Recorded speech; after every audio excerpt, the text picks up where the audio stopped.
오늘은 D-11이죠. 행정사 2차. 그러니까 민법 계약 문제고요. 지금 쇼터디에 보면 이렇게 총론, 강론, 그러니까 기출, 테마를 테마 문제가 있어요. 출제 유력한 테마 문제를 따로 모아놨는데 이번에는 지금 시험이 얼마 안 남았잖아요. 그래서 논술형, 전범위에서 논술형을 가시면은 말씀드린 그 진도별 모의고사가 섞입니다. 무작위로 섞여서 나오니까 전체 기출 문제뿐만 아니라 예상 문제까지 한 번에 볼 수 있겠죠. 그래서 한번 살펴보도록 할게요. 지금 해제와 동시에 항변권 문제고요. 그래서 자, 이 부분을 이 사례를 먼저 확인하면요. 일단 사실관계부터 보면요. 갑회사가 을병 2019년 9월 1일에 A아파트 분양 계약을 다음과 같이 체결합니다. 그래서 수분양자는 계약 시에 5천만 원 계약금을 지급한다. 그죠? 중도금 1억 5천만 원은 2020년 3월 1일에 지급하고 잔금 2억 원은 2020년 5월 1일에 지급한다. 자, 분양자는 2020년 5월 1일에 아파트의 인도 및 소유권 이전 등기 서류를 교부한다. 을과 병은 계약금으로 각각 5천만 원 지급합니다. 자, 이때 문제 1번이요. 2019년 9월 5일 갑작스러운 실직. 그래서 잔대금 마련이 곤란해서 자, 사전 변경을 이유로 2019년 그 9월 10일에 분양 계약을 해제한다 의사 표시를 갑에게 하였습니다. 분양 계약은 적법하게 해제되는지, 만약 그렇지 않다면 자, 을 분양 계약을 해제할 수 있는 다른 방법 없는지 살펴보고 해제의 경우의 법률 관계. 자, 문제 1번이요. 문제 2번은 갑회사의 부도 위기로 A아파트 건설공사로 중단된 건설공사도 중단된 채로 방치되고 있다는 사실을 알게 된 병은 중도금 지급 기일에 중도금을 지급하지 않았습니다. 그래서 2020년 7월 1일 현재 A아파트를 완공한 갑이 A아파트의 인도 소유권 이전 등기를 제공하면서 병에게 청구할 수 있는 금액, 네, 이 부분이거든요. 그래서 문제 1번 같은 경우는 계약 그 사전 변경에 의한 해제가 논의가 되겠죠. 그 회사 부도나 실직 등으로 사전 변경으로는 해제 사유가 해당하는지, 사전 변경에 의한 해제 사유에 해당하는지, 그리고 을이 그죠? 계약에 의해서 해제할 수 있는지, 그죠? 그런 문제죠. 계약금 5천만 원 지급했습니다. 그래서 계약금에 기하여 해제할 수 있는지. 그러면은 자, 이행 그 계약금에 의한 해제 요건이겠죠. 해약금에 의한 해제 요건이 검토돼야겠죠. 해약금에 의한 해제 요건. 그죠? 그 부분은 검토하고요. 해약금에 기한 해제가 되려면 그죠? 당사자 일방이요. 자, 그 계약 당시에 금전 기타 물건을 계약금으로 상대방에 교부했을 때 다른 약정이 없으면 당사자 일방이 이행에 착수할 때까지 교부자는 포기할 수 있고 수령자는 배액을 상환해서 매매 계약 해지할 수 있죠. 일반론이 그렇습니다. 근데 이행에 착수가 했냐 안 했냐의 문제죠. 뭐 사안에서는 딱히 중도금 줬다는 말이 없잖아요. 그죠? 그렇기 때문에 이행에 착수하지 않았다. 그래서 해약금에 기한 해제 가능하겠죠. 해약금에 기한 해제의 효과 검토 추가적으로 하면 되겠죠. 그 다음에 사안의 해결. 자, 해약금에 기한 해제의 효과에서 원상회복 의무가 있잖아요. 그러면은 당사자 일방이 이행이 있기 전에는 해약금의 해제 가능하기 때문에 원상회복 의무는 생기지 않겠죠. 왜냐? 해약금에 의한 해제가 당사자 일방의 이행이 착수하기 전에는 가능하기 때문에 원상회복 의무 생기지 않습니다. 손해배상 의무도 채무 불이행을 원인으로 하지 않기 때문에 생기지 않겠죠. 그러면 을은요 5천만 원 포기하고요 계약 해지할 수 있겠죠. 이때 원상회복 의무와 손해배상 의무 발생하지 않습니다. 뭐 이렇게 하면 되겠죠. 을 같은 경우는 단지 계약금만 포기하면 됩니다. 자, 채무불이행이나 원상회복 의무 딱히 없기 때문에 원상회복 의무 없고요. 해약금의 해제는 그 다음에 손해배상 의무도 없습니다. 문제 2번에서 살펴봐야 될 것은 갑 회사의 부도 위기로 A아파트 건설공사 또 중단된 채로 방치되고 있다는 사실을 알게 된 병은 중도금 지급기일에 중도금을 지급하지 않았죠. 근데 2020년 7월 1일 현재 A 아파트를 완공한 갑이, 그죠? A 아파트의 인도미 소유권 이전 등을 제공하면서 병에게 청구할 수 있는 금액? 병의 분양 계약상 대금인 그 중도금, 그 다음에 잔금의 원금을 지급할 의무가 있죠, 병은요. 문제는 그에 대한 지연이자죠, 지연 손해배상. 이에 대해서 동시 의무 관계에 있느냐. 병의 중도금 지급 채무가 갑의 소유권 그 이전에 필요한 그 의무, 소유권 이전 의무와 동시행 관계에 있는지 여부가 문제되겠죠. 원칙은 선의의 의무가 있는 자는 동시행변권 주장할 수 없잖아요, 그죠? 예외가 있습니다. 불안해 항변권과 불안해 항변권과 그 다음에 선의의 의무의 이행지체 중에 상대방도 채무의 변제기에 도래했을 때 동시행변권 선의의 의무자라고 해도 동시행변권 행사할 수 있다는 게 판례 입장이죠. 사안에서는 갑 회사가 부도의 위험에 처해 있었고요. 자, 아파트 건설이 중단된 상황에서 갑의 이행을 기대하기 어려운 불안한 사정이죠. 따라서 병은 불안해 항변권을 주장할 수 있을 겁니다. 그래서 동시행항변 관계가 인정돼요. 그러면은 동시행항변권의 효과로서 행사효와 존재효, 그러니까 이행지체가 저지된다는 저지효죠. 이행지체 저지효. 그래서 이 동시행항변권이 존재하는 것 자체만으로 이행지체가 면제됩니다. 그리고 상계는 자동채권, 동시행항변권이 붙어있는 채권을 자동채권으로 상계하지 못하고요. 사안에서 병의 그 중도금 지급 채무는요, 지급 기일은 도과했지만 갑의 소유권 이전 의무와 그러니까 불안해 항변권이 인정돼서 갑의 소유권 이전 의무와 동시행 관계에 있으므로 지연이자 발생하지 않겠죠. 그리고 병의 잔금 지급 채무도 지급 기일 도과하였지만 갑의 소유권 이전 등기 의무와 소유권 이전 의무와 동시행 관계에 있으므로 지연이자 발생하지 않죠. 따라서 병의 중도금 및 잔금 지급 채무는 갑의 소유권 이전 채무와 동시행 관계에 있으므로 지연 배상 책임지지 않습니다. 이때 갑이 청구할 수 있는 금액은 중도금과 잔금, 그죠? 그냥 3억 5천이에요. 중도금 1억 5천, 그 다음에 잔금 2억, 합한 3억 5천만 원이 갑이 청구할 수 있는 금액이 됩니다. 병에게 청구할 수 있는 금액이 되는 거예요. 그래서 대충 이제 결론을 확인했으니까 논점의 정리, 문제 1번이요. 을이 주장할 수 있는 회사 부도의 실직이 잘린 거죠. 회사 부도 및 실직, 이것이 사정 변경에 의한 해제 사유에 해당하는지 여부가 쟁점이죠. 그리고 계약금에 의한 해제가 가능한지 여부를 검토하면 됩니다. 그래서 먼저 사정 변경에 의한 해제를 논의해야겠죠. 이에 대해서 판례 입장이죠. 일단 판례 입장부터 보면요. 판례는 계약 성립 당시에 예견할 수 없었던 현저한 사정의 변경이 발생하고요. 그 사정 변경에 해제권을 행사하는 당사자에게 책임 없는 사유로 발생한 경우 계약 준수 원칙의 예외로서 신의칙상 사정 변경에 의한 계약 해제권을 인정합니다. 판례는 계약 성립 당시 예견할 수 없었던 현저한 사정의 변경이 발생하고 그 사정이 해제권을 행사하는 당사자에게 책임 없는 사유로 발생했다. 그러면 계약 준수 원칙의 예외로서 신의칙상 사정 변경에 의한 계약 해제권을 인정합니다. 그러면 사안의 경우를 확인해야겠죠? 사안의 경우요. 회사 부도로 실직하였다는 사정. 이 사정은 을의 주관적 사정이죠. 사정에 불과합니다. 따라서 사정 변경에 의한 해제권 인정할 수 없겠죠? 인정되지 않습니다. 다음 논의돼야 될 거.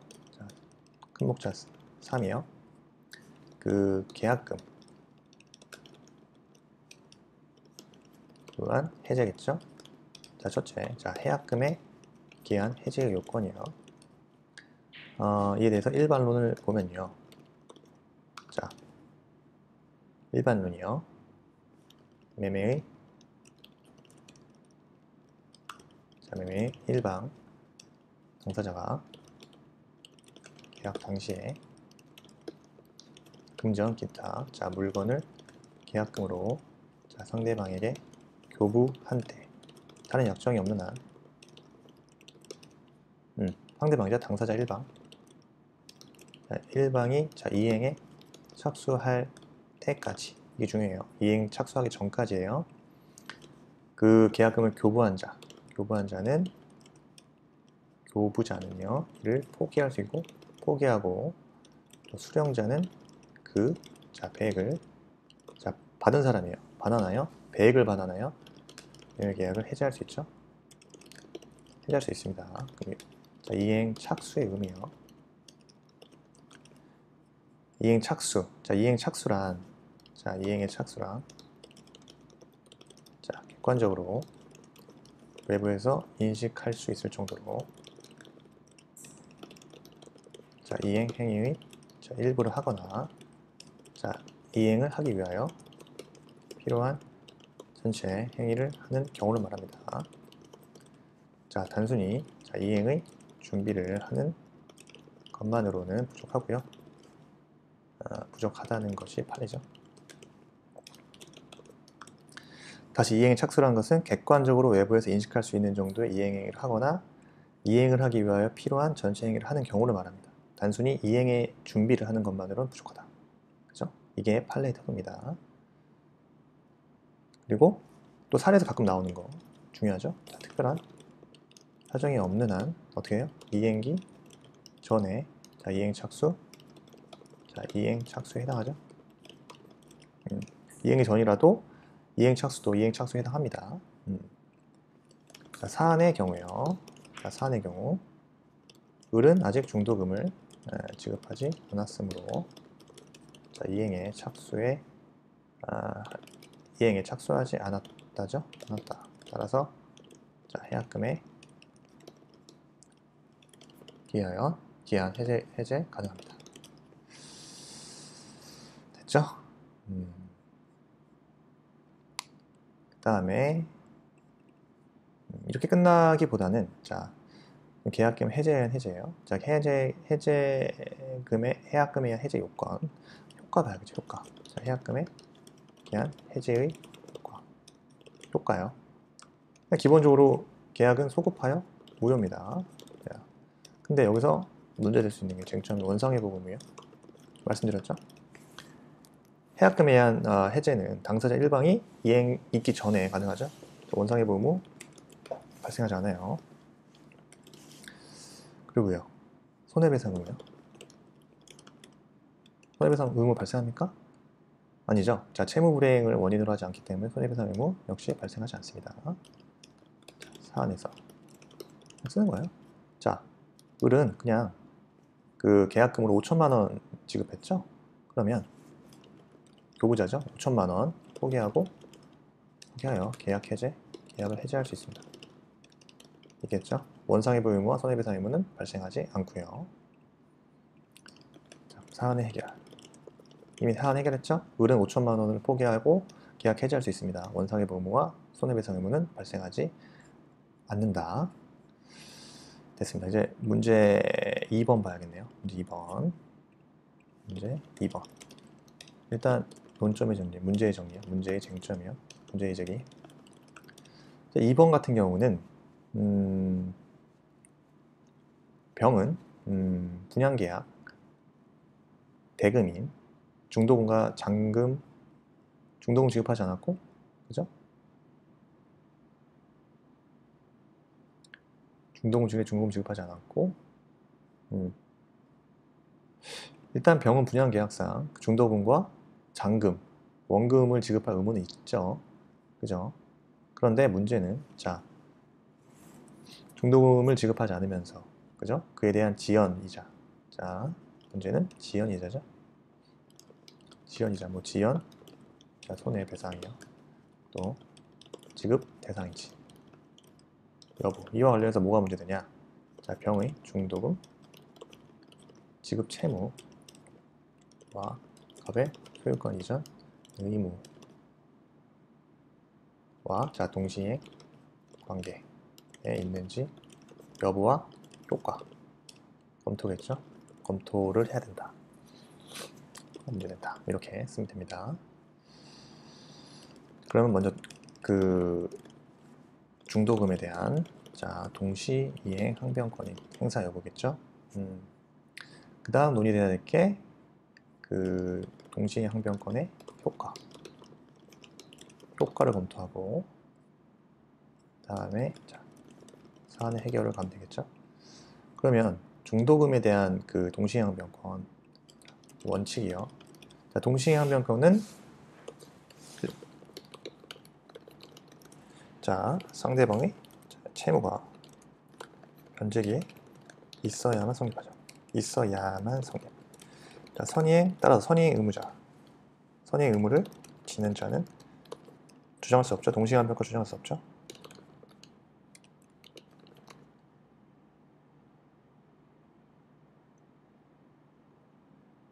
원칙은 동시에 항변권이 인정되지 않습니다. 맞습니다. 근데 이게 몇 조죠? 제 536조죠. 6조. 예외가 있습니다. 예외요. 자, 선의 의무자라고 해도 자, 첫째 뭐죠? 선의 의무자라고 해도 불안해 항변권이 인정되거나 또 무슨 의무? 자, 선의 자, 의무자의 이행 지체 중에 자, 상대방 채무도 변제기가 도래한 때 판례 입장이죠. 이때 동시이행 항변권 행사 가능하다. 그래서요, 판례는요, 자, 판례 입장이야. 판례는 여러분들 기본서에 있는 그 동시이행 항변권, 특히 선의 의무자 예외 동시이행 항변권의 예외에 있어서 선의 의무자에게 동시이행 항변권이 인정되는 그 판례들 기본서를 한번 그 판례의 입장을 자세히 한번 살펴보셔야 돼요. 네, 지금 여기서는 자, 판례는요, 요약만 하면요, 상대방의 자, 신용 불안이나 그죠? 신용 불안이나 재산 상태가 악화되거나 자, 매매 계약을 맺은 후에 매매 목적물이 자, 매도인의 소유가 아닌 것이 발견된 경우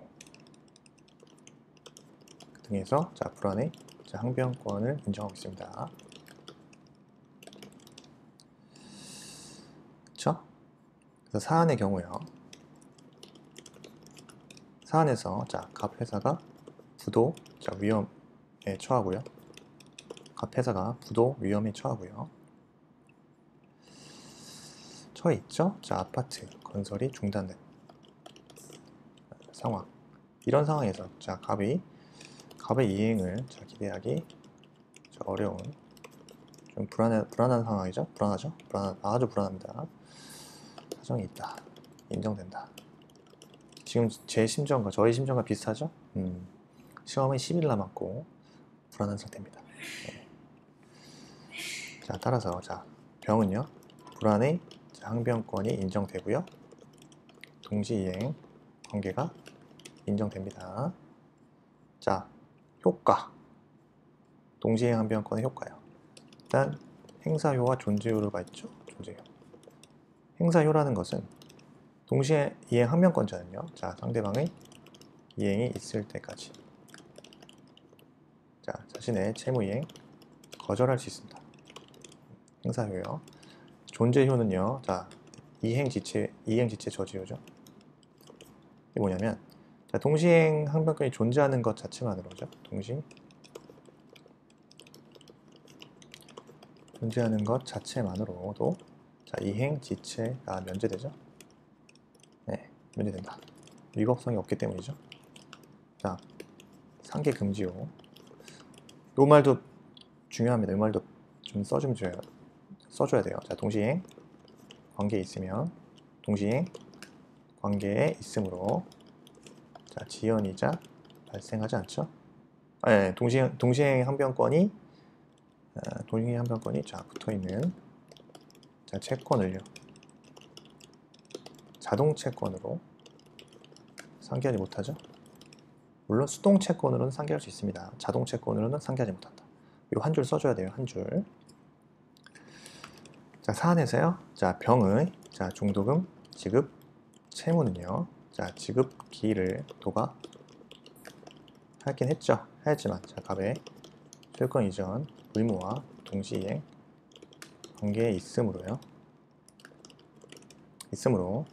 자, 지연이자가 발생하지 않죠.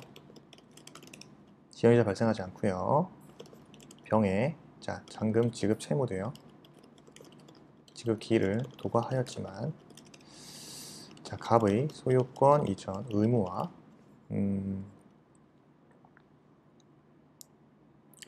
무슨 관계? 동시이행 있으므로 자, 지연이자가 역시 마찬가지로 발생하지 않죠.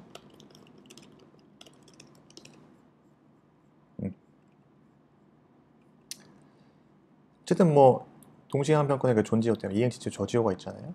그래서 갑의 소유권 이전 의무와 동시행 관계 있으므로 저 이행지체에 따른 그 지연이자가 발생되지 않습니다. 따라서 됐죠? 동시행 항변 효과 존재요.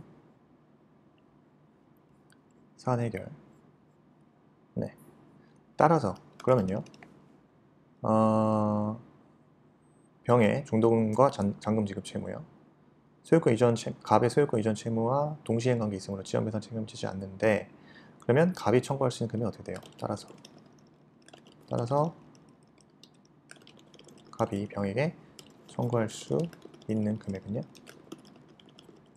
중도금 1억 5천 그리고 플러스 잔금 2억이죠. 지금 3억 5천만 원. 3억 5천만 원입니다. 결론적으로 3억 5천만 청구할 수 있어요. 중도금과 잔금 합산액만. 지연이자 발생하지가 않습니다. 동시항변권의 효과 때문이죠. 존재요의 이행조치요 때문이겠습니다. 정확하게는 네, 저 사례 봤고요. 해지와 동시항변권 중요하죠. 네. 정리하셔야 되고 제3자를 위한 계약 같대요. 제3자를 위한 계약 대놓고 써라. 그렇죠? 제3자를 위한 계약도 나올 수 있어요. 네, 다시. 그래서 병의 법적 지위를 수익의 의사표 이전과 이후. 이거 보겠죠? 제3자를 위한 계약. 그럼 사안에서 건물 매매 계약의 매도인이 갑과 매수인 을이 제3자 병을 위해서 을이 낙약자죠. 을이 병에게 직접 대금 지급 채무를 부담하는 내용의 제3자를 위한 계약에 해당합니다. 문제는요. 그때 제3자 병의 지위에 대해서 쭉 써줘야 된다는 거죠. 제3자 병의 지위. 그래서 제3자 수익의 의사표시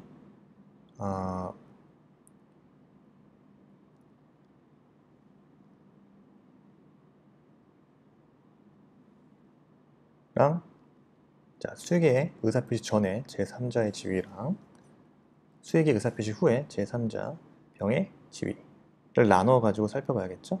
네, 좋습니다. 그래서 일단 뭐 이거는 간단한 문제니까 문제의 소재. 그래서 목차 잡게요. 제3자 병의 지위가 문제되죠. 그러면 제3자의 수익의 의사표시요. 제3자 권리는 여러분 제3자가 낙약자에 대해서 계약의 이익을 받을 의사, 그러니까 수익의 의사표시죠. 계약의 이익을 받을 의사를 표시한 때 생깁니다. 권리 발생 요건이에요. 그러니까 수익의 의사표시를 안 해도 제3자를 위한 계약의 성립에는 문제가 없지만 수익의 의사표시를 해야 제3자 권리가 발생하기 때문에 이는 제3자 수익의 의사표시는 제3자를 위한 계약에 있어서 제3자 권리의 발생 요건에 해당하는 거예요. 제3자를 위한 계약에 있어서 성립 요건이 아니라 제3자의 권리의 발생 요건에 해당합니다. 이런 말들, 키워드죠. 그 다음에 수익의 의사 표시 전의 제3자 병의 지위요. 일단 형성권이죠. 형성권 가지고 있습니다. 뭐냐? 일방적 제3자의 일방적 의사 표시로요. 권리 취득의 효과를 발생케 하는 일종의 형성권을 갖고 있는 거죠. 그 다음 1신 비전속권이에요. 이런 형성권은 제3권의 색채, 제3권의 색채요. 강하기 때문에 1신 전속권이라 할 수 없어요. 따라서 상속이나 양도는 물론이고요. 채권자 대위의 목적이 됩니다. 행사 기간이죠. 특별한 정한 바가 없다. 특별히 정한 바가 없다. 10년. 10년의 제적기간에 걸립니다. 그런데 낙약자는요. 상당한 기간을 정해서 이익의 향유 여부와 확답을 제3자에게 최고할 수 있고요. 낙약자가 그 기간 내에 확답받지 못하는 때는요. 제3자가 수익을 거절한 것으로 봅니다. 그렇죠? 그 다음에요. 수익의 의사 표시 후의 제3자 병의 지위요. 일단 제3자 지위는 확정됩니다. 수익의 의사 표시를 함으로써 제3자에게 권리가 확정적으로 귀속된 경우 요약자와 낙약자의 합의에 의해서 제3자 권리를 변경하거나 소멸시킬 것을 미리 유보하지 않았으면 혹은 제3자의 동의가 있는 경우가 아니라면 이때는 권리의 제3자의 지위가 확정적 효과가 나타난 효과로 계약 당사자인 요약자와 낙약자가 제3자의 권리를 변경하거나 소멸시키지 못합니다. 확정적으로 제3자에게 확정적으로 권리가 귀속이 된 이후에는요, 어떤 제3자의 권리의 발생, 변경, 소멸을 시킬 수 있음을 유보하거나 제3자의 동의가 있는 경우가 아니면 계약 당사자라고 해도요, 요약자, 낙약자라고 해도 제3자의 권리를 변경, 소멸시킬 수 없습니다. 확정적 지위가 확정적 효력이 생겨요. 그리고 제3자는 계약 당사자가 아닙니다. 그래서 취소권 혹은 해제권이나 해제를 원인으로 한 원상회복 청구권 행사할 수 없습니다. 다만 요약자가 계약을 해제한 경우 낙약자에게 자기가 입은 손해 배상 청구할 수 있어요. 이 부분이요. 제3자는 계약 당사자가 아니죠. 아니므로 취소권이나 혹은 해제권, 해제를 원인으로 한 원상회복 청구권 행사 못합니다. 행사 못해요. 다만 요약자가 계약을 해제한 경우 낙약자에게 자기가 입은 손해 배상을 청구할 수 있습니다. 계약을 해제한 경우에 낙약자에게 자기가 입은 손해배상을 청구할 수 있어요. 그리고 제3자가 취득한 권리는요, 계약으로부터 직접 생기는 것이므로 민법의 제3자 보호 규정에 제3자에 해당하지 않죠. 제3자 취득한 권리는 계약으로부터 직접 생기는 것이기 때문에 제3자 보호 규정의 제3자에 해당하지 않습니다. 그 정도? 네. 이것도 저장 하나 하고요. 다음 문제. 도급에서 있어서 수급인. 수급인 담보책임 문제죠. 수급인 담보책임 문제. 이때 볼게요. 문제. 사실관계에서 갑은 을건설회사와 을건설의 건축 자체 일체를 부담하면서 5층짜리 건물을 짓기로 했습니다. 공사대금 20억. 그중 절반은 기성보 비율에 따라 지급한다. 그렇죠? 나머지 절반은 완성된 건물을 인도할 때 지급하기로 약정했습니다. 을건설은 약정한 기일 안에 검 띄고 검 붙이고요. 완공하였고 그 건물은 을건설에 점유하고 있습니다. 이때 이 경우 그 신축 건물 소유권 누구에게 이속되는가?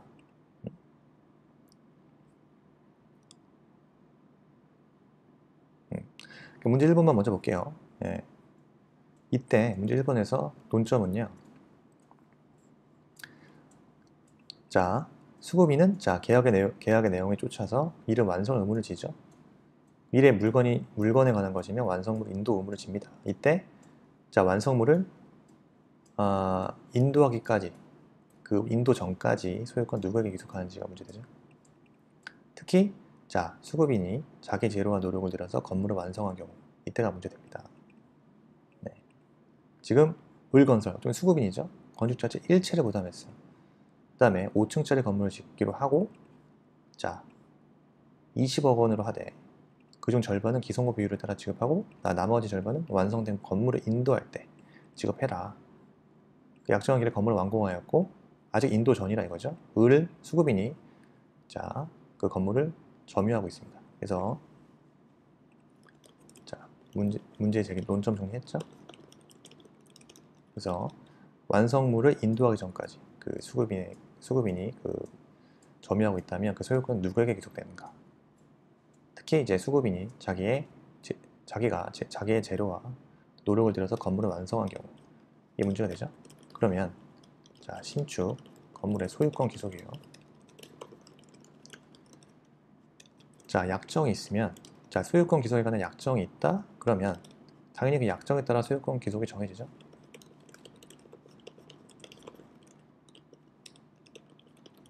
둘째, 약정이 없다. 소유권 귀속에 관한 약정이 없다. 이때 하나겠죠. 도급인의 재료, 도급인이 재료의 전부 또는 자 전부를 제공한 경우, 혹은 뭐 주요 부분을 제공한 경우와 반대로 자 수급인이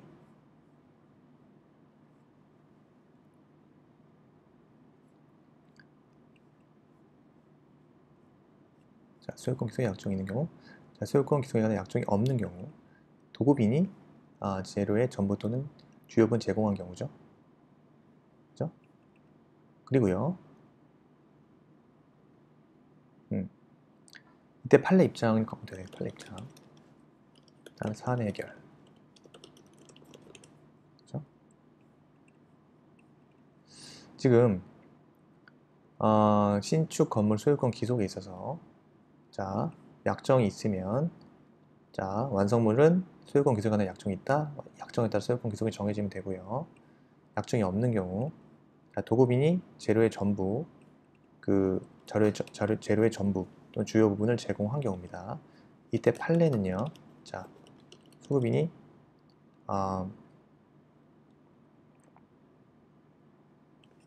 이제 도급인이죠. 수급인. 자 죄송합니다. 수급인이 재료의 전부나 주요 부분을 제공한 경우에요. 자 수급인이 자기의 재료로 건물을 신축한 경우 판례 입장이에요. 판례. 자 수급인이 원시적으로 소유권을 취득한다고 봅니다. 근데 예외가 있어요. 다만 건물의 소유권을 도급인에게 귀속시키기로 하는 특약이나 특별한 사정이 있으면은 도급인이 원시적으로 도급인에게 소유권을 취득시킵니다. 근데 이제 사안이 그런 거예요. 자, 판례는 수급인이 자기 노력과 재료를 들여 건물을 완성하더라도요. 도급인 명의로 자 건축 지금 사안 같은 경우요. 자, 도급인 명의로 건축 그 허가를 받아서 그 소유권 등기를 하기로 하는 어떤 사정이 있으면 자, 완성된 건물의 소유권을 도급인에게 소유권을 귀속시키기로 하는 합의가 있다고 봐서 신축 건물의 소유권은 도급인에게 원시적으로 귀속된다고 보고 있습니다. 사안에서요. 지금 건축자재 전부를 수급인 을건설에 제공했죠. 그 건물을 완성했습니다. 근데 갑과 을 사이에 특별한 약정이 없죠. 지금 판례 입장에서 도급인 명의로 건축 허가를 받아 소유권 보존 등기를 하는 등의 그 특별한 사정이 있어야 되는데, 자, 이 사안에서는 20억을 하고 절반은 기성보 비율에 따라 지급하고 나머지 절반은 완성된 건물 지급할 때 지급해. 이 정도, 이거밖에 없어요. 그래서 사안에서 갑과 을 사이에는요, 자, 완성된 건물의 소유권 귀속에 관한 특별한 약정이 없죠. 존재하지 약정이 없습니다. 따라서 자, 신축 건물의 소유권은 누구에게? 수급인이 가져가는 거예요. 수급인 을에게 귀속됩니다. 자, 문제 2번. 여기서 사례가 좀 변화를 줬는데, 자, 갑이 완공된 건물 살펴보니까, 그죠? 건물 벽에 균열이 심각히 보였고, 각 층의 바닥은 작은 충격에도 크게 출렁이면서 마치 구름다리 위에 있는 듯 불안해 보였고, 금방이라도 무너질 것 같아 도저히 건물로 사용할 수 없는 지경이었다. 자, 이런 경우 갑은 자, 을에게 계약 해제하고 이미 지급한 공사 대금 반환 청구할 수 있는가? 만일 해제할 수 없다, 자, 갑이 취할 수 있는 그 이외의 구제의 수단은 무엇인가? 만일 건물 벽의 균열이 수리하는데 과다한 비용을 요하는 경우 어떻게 할 것인가? 자, 그래서 문제 2번 같은 경우를 보면, 그죠? 문제 2번이요. 상을 보면서 해야죠. 일단 논점 정리해야겠습니다. 논점 정리. 자, 논점의 정리요. 지금 갑과 을에게 지금 을이 만든 그 건물, 완성된 건물이 문제가 많죠. 그러면 갑이 을에게 무슨 책임을 물을 수 있는가? 도계약상 자, 담보 책임 문제죠. 담보 책임 요건을 살펴봐야겠습니다. 만약에 담보 책임 요건을 충족하면, 그죠? 갑의 자, 해제권 인정 여부죠. 그 외에 어떤 구제 수단들이 있을까요? 해제할 수 없다면, 그죠? 그 외에 자, 하자 보수 청구권. 하자 보수 있으면 균열이 심하잖아요. 하자 보수 청구권과 자, 손해배상 청구권. 이 문제됩니다. 자, 보수에 과다한 비용 요할 때에도 하자 보수 청구권이 인정되는지, 그죠? 문제됩니다. 자, 수급인의 담보 책임 문제. 자, 목차 적고요. 그 다음에 의, 그 다음에 법적 성질 적고, 그 다음에 요건 적어야겠죠. 요건은 이제 하자가 존재해야겠죠. 하자 존재.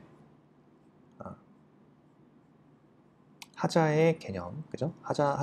여기서 하자란 그 종류의 물건이 일방적으로 가져야 할 객관적 성질과 당사자들의 약정에 의해 정해진 성질을 모두 고려해 판단하죠. 그죠? 하자가 존재해야 되고, 그 다음에 둘째, 그 하자가 자, 도급인이 제공한 재료의 성질이나 또는 지시로 인한 경우가 아니어야겠죠. 그 다음에 수급인에게는 규칙 사유가 없어야겠죠. 그 다음에 담보 책임 면제한다는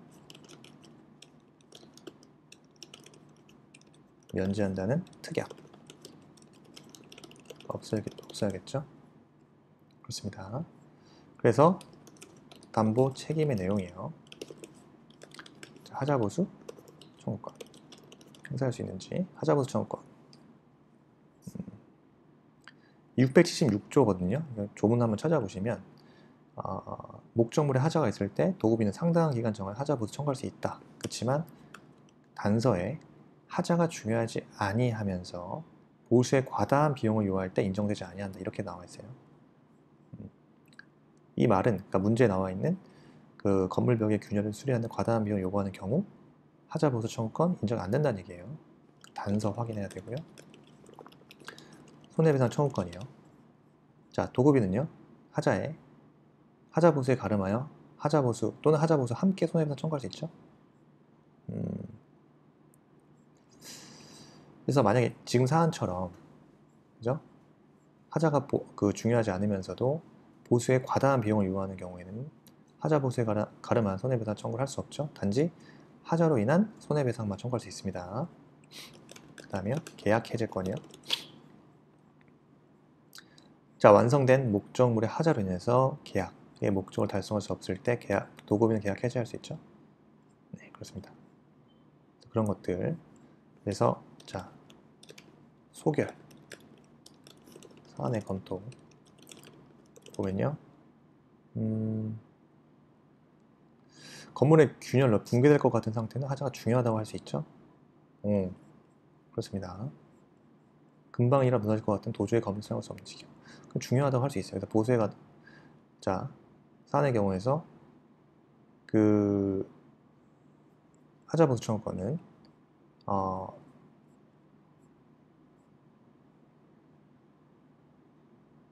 하자가 중요하지 아니한 게 아니죠. 그러면 경미한 하자가 아니기 때문에 중요한 하자로 봐서 하자 보수 청구권도 인정할 수 있습니다. 사안에서. 네, 그리고요. 그러면 자, 사안의 해결 하면 되겠죠. 어쨌든 건물이 객관적으로 가져야 할 통상의 성질을 결여한 상태로 보여집니다. 자, 이때는 계약의 목적을 달성할 수 없더라도 건물이 완공된 경우에 계약의 목적을 달성할 수 없죠. 건물이 완공된 경우에는 계약의 목적을 달성할 수 없더라도 이미 건물이 완성이 됐기 때문에 이 지금 단서가 있어요. 지금 제가 설명 안 드렸죠. 계약 해제권에서 이미 건물 기타 공작물이 완성된 경우 단서에 668조 하자로 인한 계약 목적을 달성할 수 없는 데서 해제할 수 없습니다. 근데 건물이 이미 완성이 된 상태여서 이 사안에서도 도급 계약을 해제할 수는 없어요. 하지만 이제 갑은 을에게 담보 책임으로서 하자보수 청구권 또는 하자보수에 가름하는 손해배상 청구권, 그리고 하자보수 청구권과 함께 손해배상 청구권 행사는 가능해요. 이 경미한 하자가 아니기 때문에.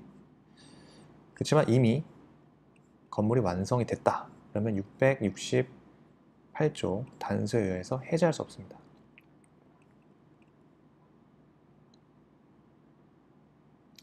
자, 판례도요.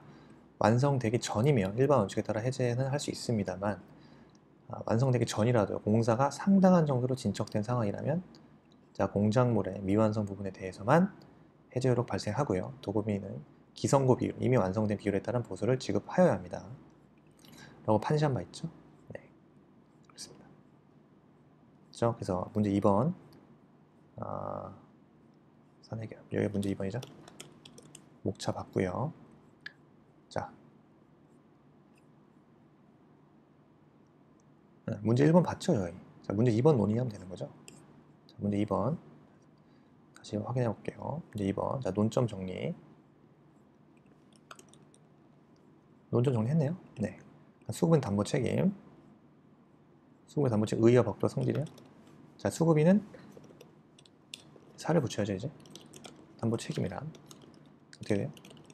자, 완성된 목적물 또는 완성 전에 성취된 부분의 하자가 있는 경우 수급인이 도급인에게 부담하는 책임이죠. 책임을 의미합니다. 자, 하자가 존재해야 되죠. 여기서 하자라는 것은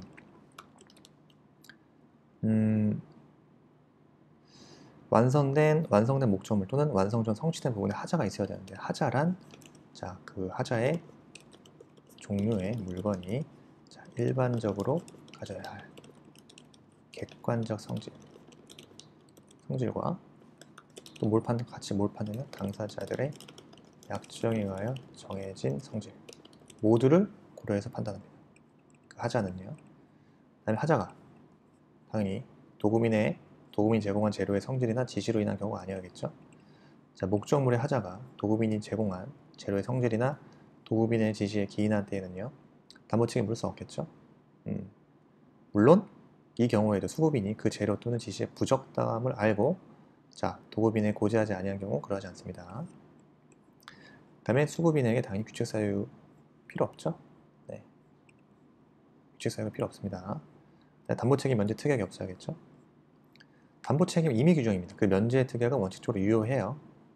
자, 물론 근데 또 여기서 담보 책임이 없음을 약정한 경우이더라도요. 알고도 고지하지 아니한 사실에 대해서는 면책되지 않습니다. 자, 담보 책임 내용이요. 자, 하자 보수 청구권, 그다음에 하손계, 그죠? 손해배상 청구권, 계약 해제권. 물론 하자 보수 청구권이요. 목적물에 하자가 있는데 도급인 상당한 기간을 정하여 하자 보수 청구할 수 있습니다. 단서에 뭐라고 적혀 있냐? 하자가 중요하지 아니하면서 플러스 그 보수에 과다한 비용을 요구할 때는 인정되지 않는다 라고 적혀 있거든요. 그러면 하자가 중요하면 그 보수에 과다한 비용이 줄어도 하자 보수 청구권은 인정되는 겁니다. 그리고 손해배상 청구권이요. 자, 도급인은요 하자 보수에 가름하여 또는 하자 보수와 함께 손해배상 청구할 수 있습니다. 근데 하자가 중요하지 않으면서 보수에 과다한 비용을 요구하는 경우 하자 보수에 가름한 손해배상은 할 수 없고요. 단지 하자로 인한 손해배상만 청구할 수 있습니다. 그래서 도급인은 하자 보수에 가름하여 또는 하자 보수와 함께 손해배상 청구할 수 있다. 네, 요 단서에 해당할 때 676조 단서에 해당할 때는요. 하자 보수에 가름한 손해배상 청구할 수 없지만 단지 하자로 인한 손해배상만 청구할 수 있다. 그다음 계약 해제권이요. 자, 완성된 목적물의 하자로 계약 목적을 달성할 수 없다. 도급인 계약 해제할 수 있죠. 그렇지만 단서가 중요해. 건물 기타 공작물이 완성된 경우 이때 하자로 인해 계약의 목적을 달성 없는 때에도 해제할 수 없다. 이때 해제할 수 없습니다. 그죠? 자, 판례는요. 그죠? 건물 등이 완성되기 전이라면 일반 원칙에 따라 해제 가능한데 완성되기 전이라도 공사가 뭐 20층짜리냐 한 18층이 완성이 됐어. 상당한 정도로 진척된 상황이잖아요. 그러면 이때 완성되기 전이라도 공사가 상당한 정도로 진척된 상황, 그런 상황, 완성되지 않은 상황이죠. 이러면 공작물의 미완성 부분에 대해서만 해제 효력이 발생하고요. 도급인은 기성급 기율에 따른 보수 지급하여야 합니다. 이게 판례 입장이에요. 사안에서요. 하자가 중요하죠. 하자가 중요하고 보수에 과다한 비용이 들은다고 해도 하자 보수에 가름하여 혹은 하자 보수와 함께 청구할 수가 있겠죠. 하자 보수 청구권도 인정이 되고요. 사안에서요. 건물벽이 균열이 생겼죠. 무너질 것 같은 상태. 건물에 객관적으로 가져야 할 통상의 성질이 결여된 것이라 할 수 있기 때문에 담보 책임 발생하죠. 네. 그리고요. 계약의 목적을 달성할 수 없는 경우를 하더라도요. 건물이 완공된 경우에는 해제할 수 없죠. 그래서 갑은 도급계약 해제할 수 없습니다. 다만 갑은 을에게 도급계약상 담보 책임으로서 하자보수 청구권 또는 하자보수에 가름한 손해배상 청구권, 하자보수 청구권과 함께 손해배상 청구권을 행사할 수 있습니다. 그렇죠? 그렇습니다. 이것도 지금 열흘 남았는데 네, 매우 중요한 수급인 담보 책임 정리해야겠죠? 사안을 암기하세요. 사안을 암기하시면은 훨씬 그 이해도도 올라가고 그다음에 기억도 오래간다. 임차 유익비 상환 청구권 나왔던 문제죠. 유익비는 의의요. 임차인은 임차물의 유익비란 그죠? 유익비란 임차인이 임차물의 객관적 가치를 증가시키거나 위하여 투입된 비용을 말하죠. 이러한 유익비는 가치 증가에 따른 이익을 결국 임대인이 얻는다. 그래서 임차인은 임대인에게 상환 청구할 수 있죠. 그래서 요건이에요. 유익비 상환 청구권의 요건. 첫째, 임차물의 객관적 가치를 증가시키기 위하여 비용을 지출해야겠죠. 둘째, 임차인이 지출한 결과가 독립성이 없고요. 임차 목적물의 구성 부분으로 되어야겠죠. 그죠? 임차물의 객관적 가치를 증가시키기 위해서 비용을 지출해야 되고, 임차인이 지출한 결과가 독립성이 없고 임차 목적물의 구성 부분으로 돼야겠죠. 셋째, 임대차 종료 시에 가액의 증가가 현존해야 됩니다. 그 효과요. 자, 행사 기간. 유익비 상환 청구권은요, 목적물을 반환받은 때 그날로부터 6개월. 행사. 네, 행사. 유치권이요. 그러니까 행사 기간은 목적물 반환받은 때 그날부터 6개월 내 행사합니다. 네. 그리고 유치권, 유익비상환 청구권은 목적물에 관하여 생긴 채권 맞죠? 자, 임차인은요, 임차물에 대한 유치권을 취득합니다. 다만 유익비의 상환에 관하여 법원이 임대인에게 상당한 그 상환 기간을 허여했다면 그 기간 동안에는 유치권 인정되지 않겠죠. 그 다음에요, 포기 특약의 유효성. 유익비상환 청구권은 강행 규정이 아닙니다. 따라서 포기 특약 유효합니다. 유효하죠? 그 다음에요, 자, 유익비 상환 청구권의 상대방이요. 임차권이 대항력 있는 경우, 새로운 소유자가 임대인의 지위를 승계하기 때문에 임차인은 새로운 소유자에게 비용상을 청구할 수 있지만 대항력이 없다면 그죠? 종전의 소유자에게만 비용상을 청구할 수 있을 뿐입니다. 그래서 임차권이 대항력 있는 경우는 새로운 소유자인 임대인의 지위를 승계하기 때문에 새로운 소유자에게도 비용상을 청구할 수 있습니다만 대항력이 없다면 종전의 소유자에게 비용상환을 청구할 수 있을 뿐이에요. 이 정도만 쓰면 될 것 같습니다. 자, 그래서 민법 계약 지금 1세트는 여기서 1세트 여기까지 하고요. 나머지 2, 3세트, 4세트, 5세트 지금은 세트의 횟수가 중요하지 않아. 내가 할 수 있는 만큼 최대한 많이 외우시고 또 써보시면 되겠습니다. 자, 수고하셨고요. 자, 이상 쇼톤이었습니다. 오늘도 승리하는 하루 되세요. 감사합니다.